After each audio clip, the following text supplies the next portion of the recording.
Viral perjuangan pedagang asongan tahan perihnya gas air mata saat demo RUU Pilkada.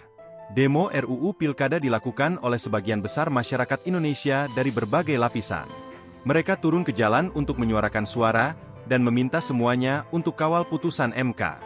Di balik keiruhan demo yang terjadi, ada pedagang asongan yang mencari rezeki.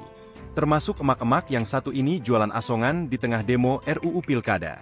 Di tengah ramainya massa yang turun ke gedung DPR, namun ada momen menarik yang mencuri perhatian publik. Terlihat dari unggahan akun X John Sitorus, seorang emak-emak sedang berjualan minuman hingga snack ringan. Ia terlihat sibuk menjajakan jualannya kepada massa demo RUU Pilkada yang berlalu lalang. John Sitorus selaku pegiat media sosial merasa iba dengan pengorbanan emak-emak tersebut. Ia rela menahan perihnya gas air mata yang ditembakkan oleh pihak aparat demi berjuang sesuap nasi. Ibu ini tak peduli dengan perihnya gas air mata, pentungan dan resiko luka demi memperjuangkan sesuap nasi, bukan roti 400.000, agar anak-anaknya tidak mati kelaparan.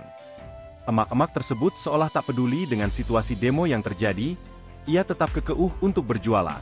Mungkin yang ada di pikirannya saat itu, semua pengorbanan rela ia dilakukannya demi mencukupi kebutuhan hidup.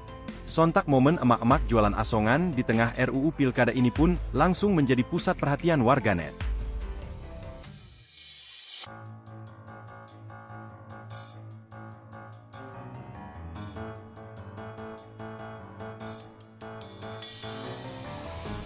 Download Tribun X sekarang, menghadirkan lokal menjadi Indonesia.